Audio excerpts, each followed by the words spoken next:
The party was still going when she slipped out. It was the kind of party that forms naturally after something seismic, not planned, not catered, not announced in advance. Just people gravitating toward each other in the aftermath of something large, finding the nearest available space, and filling it with the specific energy of those who have just witnessed something that will take time to fully understand.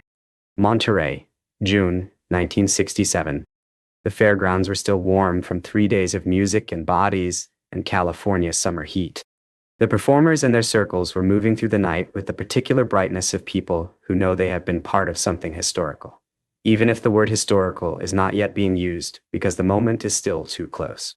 Janis Joplin had performed Ball and Chain with Big Brother in the holding company that Sunday afternoon. What had happened in those few minutes was not yet, on that Sunday night, fully named. The reviews would come later. The magazine covers would come later. The phrase that would be used again and again, that she had been the revelation of the festival, that she had arrived from nowhere and left as something else entirely, that phrase would take a few weeks to solidify into the received version of events. On Sunday night, it was still just what it was. A performance that had changed the temperature of a crowd, a voice that had done something to 55,000 people that voices rarely do. She should have been at the party. Everyone expected her to be at the party. The party expected her to be at the party. She was in the immediate aftermath of that afternoon, the person the room most wanted to orbit. But Janis had walked into the room and accepted enough of it to be present for a while, and then, quietly, while conversations were happening and attention was flowing in multiple directions, she had slipped out. Nobody noticed immediately. People assumed she had gone to find another party, or gone back to her room, or gone wherever Janis went when she needed to be somewhere other than the center of a room that wanted her at its center. These were all reasonable assumptions. None of them were correct. She had gone to find a telephone. What happened when she found one? Who she called? What she said? What was said back? Is the question that this story circles around. It is a question with an incomplete answer, as the most honest questions usually are. But the fragments that survive in the memories of the person she called and in the things both women said in the years that followed, form something worth examining. A shape. A portrait of two women who occupied the same world, and were often described as rivals, and who understood each other, in certain specific ways, better than almost anyone else in their shared landscape could. This is the story of the night Janis Joplin slipped out of her own celebration and called the one person she most needed to talk to. And why that person was Grace Slick. To understand the call, you have to understand the city, and the city in 1966 and 1967 was San Francisco, which was producing musical culture the way certain moments in history produce everything simultaneously, abundantly, chaotically, with the particular energy of people who believe they are inventing something new and are, in the most important ways, correct. At the top of that informal hierarchy, in 1966 and into 1967, were two women who were both, in their completely different ways, extraordinary. Grace Slick had joined Jefferson Airplane in October 1966, bringing with her two songs she had written for her previous band, White Rabbit and Somebody to Love. Both songs would become defining documents of the era. Grace was precise where Janis was raw. She was controlled where Janis was abandoned. She had a classical music background and a visual presence that was simultaneously remote and magnetic. A quality of standing apart from the room even when she was performing for it. A coolness that was its own kind of power. She was 26 years old, and she was the most visible female performer in the city's most visible band. Janis Joplin had joined Big Brother and the holding company in June 1966, a few months before Grace joined the airplane. She was 23 and had arrived from Texas with a voice that did not resemble anything else currently being produced in the city or anywhere else. She was not controlled. She was not remote. She stood at the microphone and made the distance between performer and emotion disappear entirely, made the songs feel like confessions delivered in real time, made audiences feel that they were being trusted with something genuinely private. By early 1967, these two women were regularly described in the same sentences by music journalists. The sentences used words like rivalry and contrast and opposite poles of the same phenomenon. The descriptions were not entirely wrong. They were genuinely different, genuinely excellent in different ways. genuinely in competition for the limited attention that even a thriving scene distributes unevenly. But the descriptions missed something. They missed what the two women actually thought of each other, which was considerably more complicated than the word rivalry could contain. Grace Slick admired Janis Joplin in terms that she was not, in 1967, particularly interested in publicizing. She admired the specific quality of emotional directness in Janis's performances, the willingness to be fully exposed, to let the audience see the actual interior of the experience rather than a crafted version of it. This was not Grace's way. But she understood, with the precise musical intelligence she brought to everything, that what Janis was doing required a different kind of courage than what she herself was doing. The courage of total vulnerability, which is not the same as the courage of total command. Janis Joplin admired Grace Slick in terms that she was more willing to express, because Janis's default mode was expressiveness. She talked about Grace's voice with the specificity of a musician analyzing another musician's instrument, the control, the range, the way Grace could be simultaneously powerful and detached.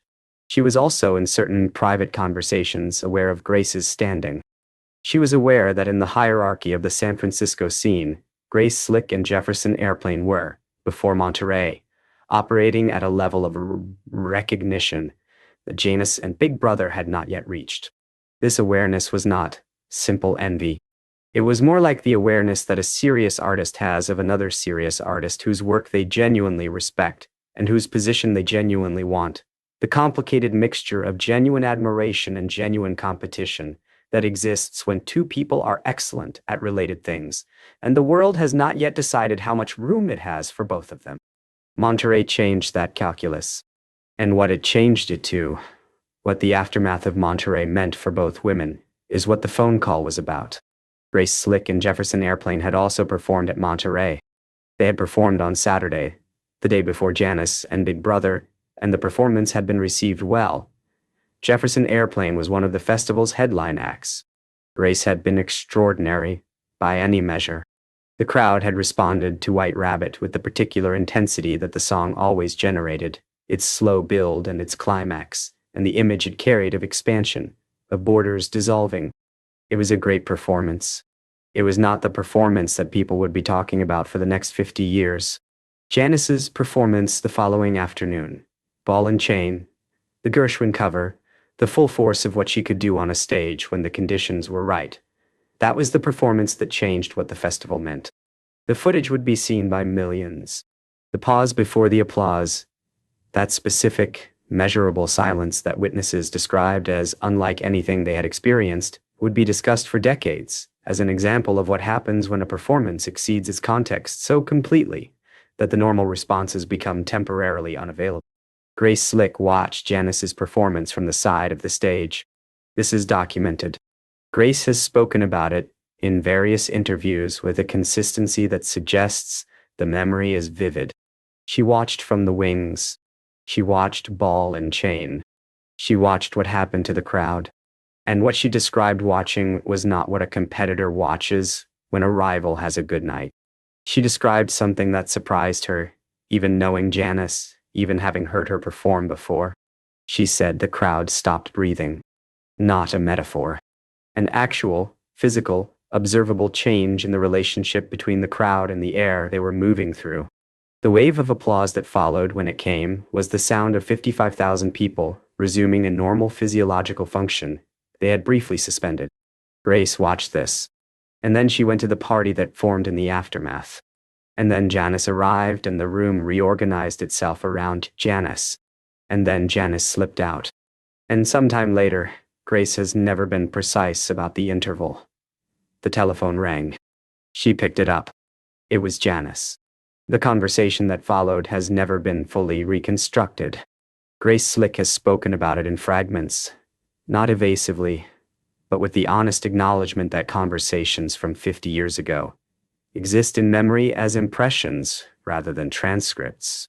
What she has said across various interviews and conversations is consistent enough in its emotional content to form a picture even without the exact words. She said Janis called from somewhere outside the party. She could hear the night sounds in the background, the outdoor quiet of a fairground after dark, the distant noise of multiple celebrations continuing without them. Janis's voice was different from the voice Grace had heard on stage that afternoon. More interior. The voice of someone talking rather than performing. Janis said that she had watched Grace's performance the day before, that she had heard White Rabbit and had thought about it for a day before calling. What she said she had thought about it was not what Grace expected to hear in the aftermath of the afternoon Janis had just had. She said, "I don't know how you do it. Stay so still. Nah. Stay so in control. I watch you, and I can't figure out how you keep it inside like that and make it work. I can't keep anything inside. I never could. I thought for a long time that meant I was doing it wrong." Grace was quiet for a moment. Then she said, "You're not doing it wrong. You're doing something I can't do. I watch you, and I think the same thing in the other direction." What followed in Grace's account was a conversation that lasted somewhere between 20 minutes and an hour. They talked about what it felt like to perform, not the performance itself, not the craft of it, but the interior experience. What it cost, what it gave, what happened in the hours before and the hours after. They talked about what it meant to be a woman doing what they were doing in the specific world they were doing it in, which had particular textures and pressures that were not identical to what the men around them experienced. They had each developed their own ways of navigating this, and they had never, before this conversation, discussed it with someone who was navigating the same thing from a genuinely comparable position. Grace said afterward that the conversation surprised her. Not because she had thought badly of Janis, she had always thought highly of her, but because the version of Janis she had constructed from observation was the stage version, the woman who seemed to have no distance between herself and whatever she was feeling, who seemed to exist at full intensity at all times. The Janis on the phone was someone with the same uncertainty as everyone else, the same looking at another performer and wondering how they did the things she couldn't do, the same need, after the most extraordinary afternoon of her professional life, to call someone she considered a peer and say, "Did I do the right thing? Did the thing I can't stop doing?" The openness, the total exposure, the giving of everything without reservation. Does it actually work? Or have I been doing something that looks like courage from the outside and feels like inability from the inside? Grace told her it worked. She said it plainly, without qualifications or diplomacy, because she was not a woman who offered false reassurance, and because in this case no false reassurance was required. She told Janis that what she had done that afternoon was the most powerful live performance she had witnessed. She said it as one musician to another. Janis was quiet for a moment. Then she laughed. The real laugh, Grace said. Not the performance laugh. And she said something Grace remembered for the rest of her life. She said, "I needed someone to tell me who wasn't just being kind." The conversation ended the way late-night telephone conversations end. Not with a conclusion exactly, but with a mutual acknowledgement that the thing that needed to be said had been said. Grace returned to the party. Janis went wherever Janis went in the hours after the most important afternoon of her career. They did not speak about the call publicly for years. They continued to exist in the same musical world, the same festivals, the same scene, the same conversations and music publications that continued to discuss them in terms of contrast and rivalry. Neither of them corrected the framing. But people who knew both women noted something in the years that followed Monterey, something in the way they spoke about each other in private contexts, that had a different quality from the careful professional courtesies that performers typically extend to their direct competition. They spoke about each other with a respect that had something specific in it, not the generic respect of mutual professional acknowledgement, a respect that had been earned through the specific kind of exchange that only happens when two people are honest with each other about the things that are actually hard. Grace Slick, in interviews over the years since Janis's death, has returned to that conversation with a consistency that suggests it stayed with her as something meaningful. She said it corrected her understanding of Janis, not replaced it, corrected it. She had understood Janis as someone who simply did not have the distance between interior and exterior that other performers maintained. She came to understand, through that phone call, that the distance was there, was always there, and that what Janis was doing every time she performed was not the effortless expression of a person without filters, but the deliberate, costly, continuously renewed choice to cross the distance anyway.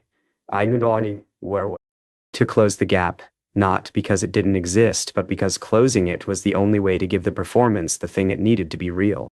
This distinction matters. It changes what Janis Joplin's performances were. They were not the product of someone who couldn't help it. They were the product of someone who chose, every time, to do the thing that cost the most because she had understood that the cost was exactly what made it matter. Grace understood this because Janis told her. And Grace, who was precise and intelligent and honest in ways that her public persona sometimes obscured, understood what was being described and filed it where important things go, in the place where understanding lives that is deeper than information and more durable than memory. Janis Joplin died in October 1970.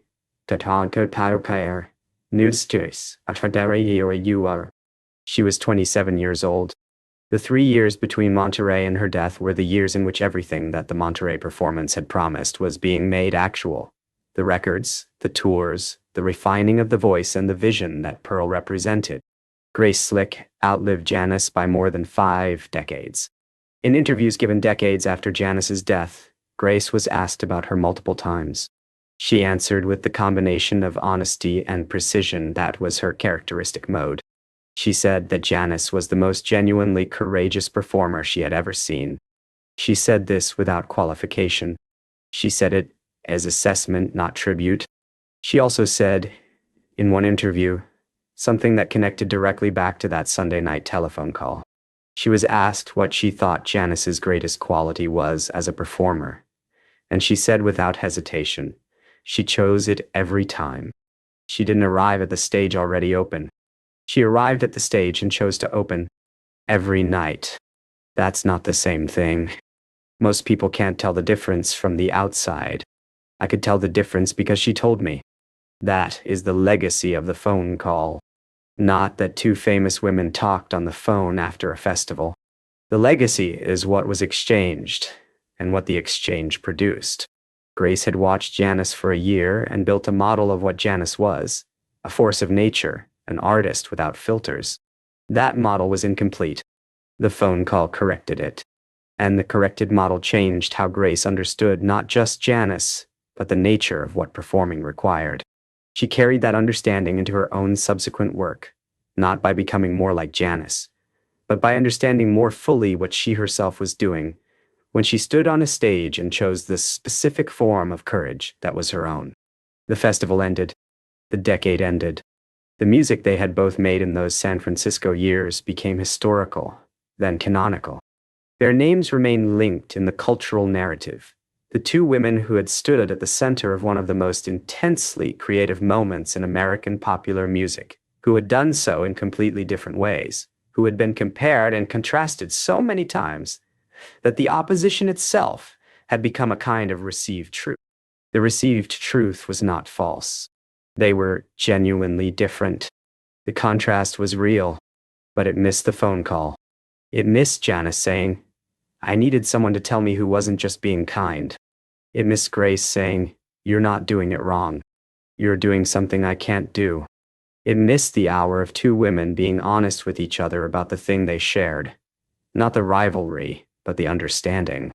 The specific, mutual, hard-won understanding of what it cost to stand on a stage and choose, every time, to give the thing that cost the most.